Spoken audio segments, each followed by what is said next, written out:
Hi guys. So the European Council President and the European Commission President both signed off on Boris Johnson's Brexit deal.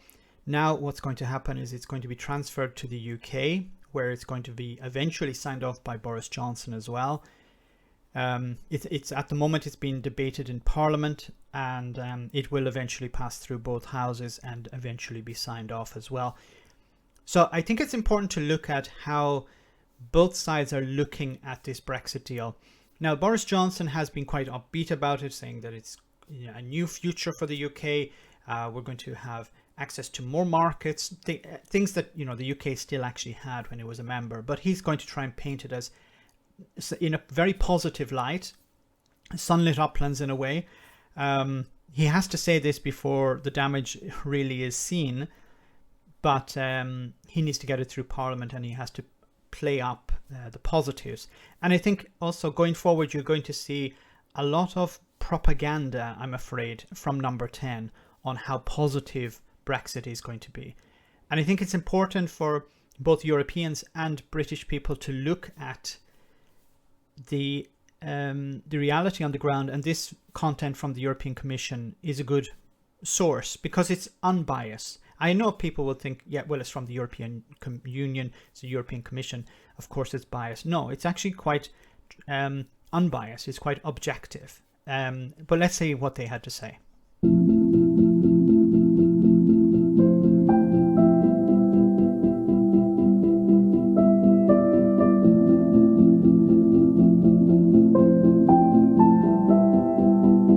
So first of all, they say that European interests, EU interests, will be protected. And I think that's important. This is speaking to the European Union members. We have protected EU interests. And when they say EU interests, it's all member states.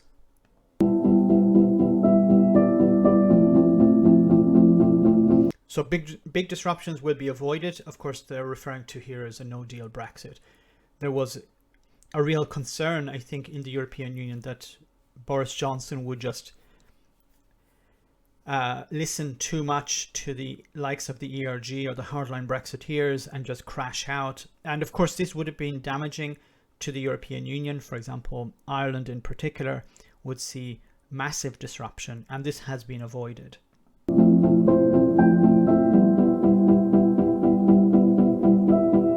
So once again, I just to touch on here the language, a new agreement has solid foundations for our close friendship with the UK. Yes, the relationship has ended, but the friendship will remain. And I think it's important to remember that Boris Johnson will not be always Prime Minister. The Brexiteers will not always be in charge. And going forward, I hope that the relationship between the UK and the EU will become more friendly. A new party in power, more pro-European party in power, would be able to mend a lot of bridges and eventually, hopefully, move back into becoming a member again.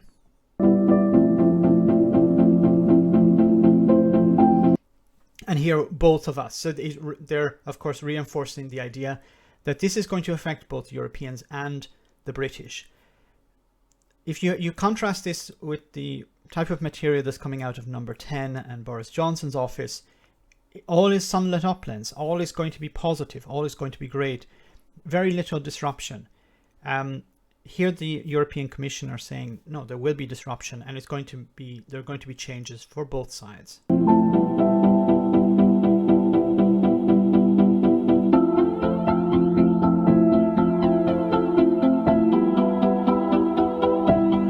So it's important for the British people to remember that you will no longer enjoy those benefits. Freedom of movement of people, of goods, of services. That's all going to change, of money. These things are going to change. You're not going to have these benefits anymore. And this is going to create huge problems for businesses. Businesses will adapt. Businesses always adapt. For example, businesses that can't adapt will close down. But there are very clever people in the UK. There are very savvy business people who will understand there is a change coming, and they will adapt to that change. Those who cannot adapt will close and die off.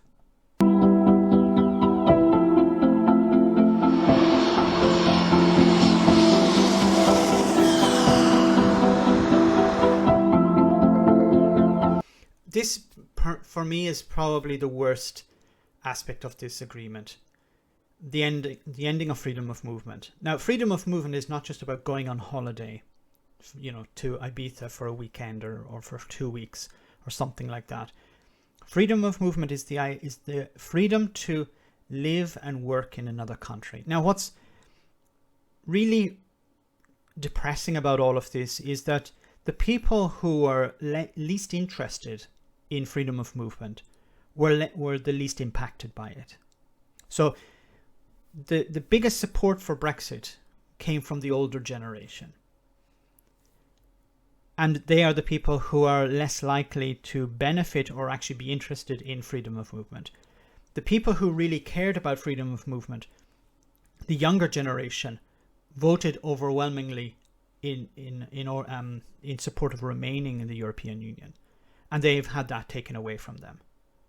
So you had an older generation, and I'm not criticizing the older generation, I'm just, stating a fact. The older generation voted to take away a right that the younger generation enjoyed. Now, the Brexiteers will continue to talk about how Brexit is going to be an advantage for the UK, advantage for British people. I don't see this as an advantage. And it is a little bit ironic that you have Brexiteers talking about how we want to have freedom of movement with Canada, Australia, but we don't want freedom of movement with France or Germany or Spain or Italy. I understand if somebody doesn't like these countries. I understand Brexiteers don't like France or Germany, but you don't have to go there. Why are you taking away the privilege that somebody else wants? There are many young people who want to travel around the world. Taking this right away from them. Once again, if you don't want to go there, that's fine. What gives you the right to take away that privilege?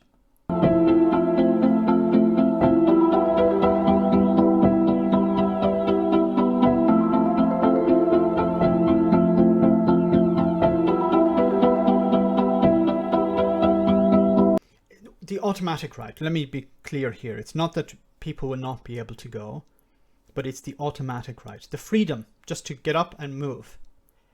That's gone. You'll have to jump through certain bureaucratic hurdles. You'll have to fill out a lot of paperwork.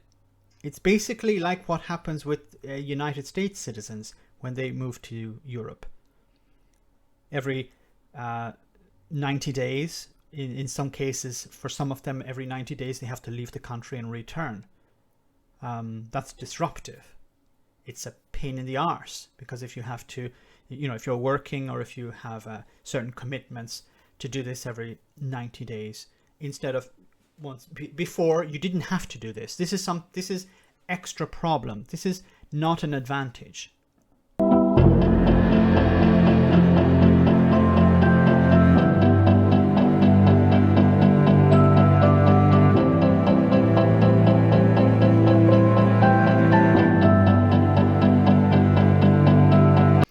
And once again, the freedom of movement of goods. So there will be, yes, there are in some cases zero tariffs and zero quotas, but there are still restrictions on these goods. It doesn't mean that the goods will be able to flow across the border without problems. There will be no financial cost in many cases, but there will still be checks.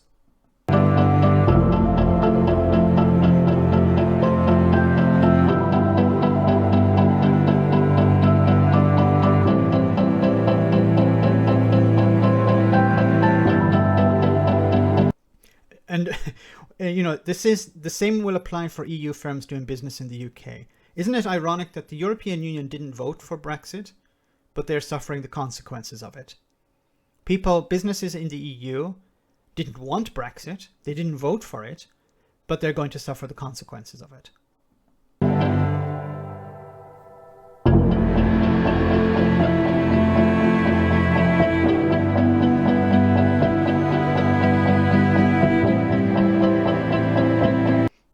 This is also another issue I think that needs to be highlighted, how UK professionals, their qualifications will no longer be recognised, on either side. And this will limit the access the UK has to professionals on the continent. If they travel to the UK, their qualifications aren't going to be recognized, and vice versa. UK professionals who want to work abroad, they'll need extra qualifications in European countries, and that's going to create a bureaucratic problem for them, and of course a financial problem, because you need to pay for that. Once again, what is the benefit of Brexit?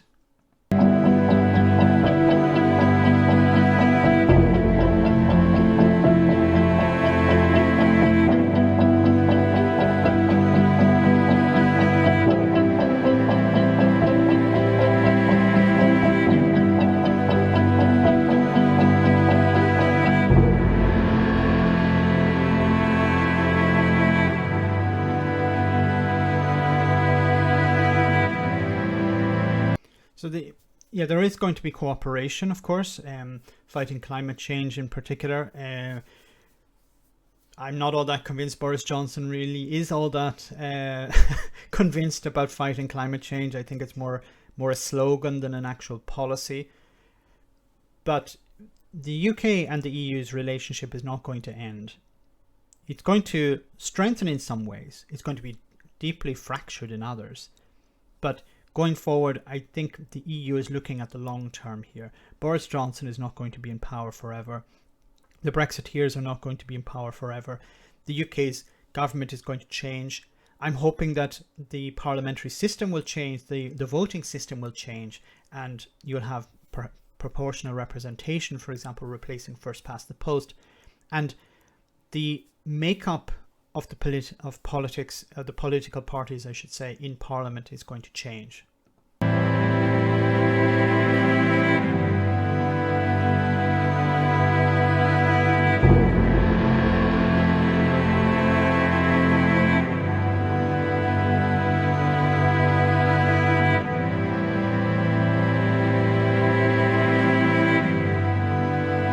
I like this last message here. It says, as ever, we will remain old friends with the UK.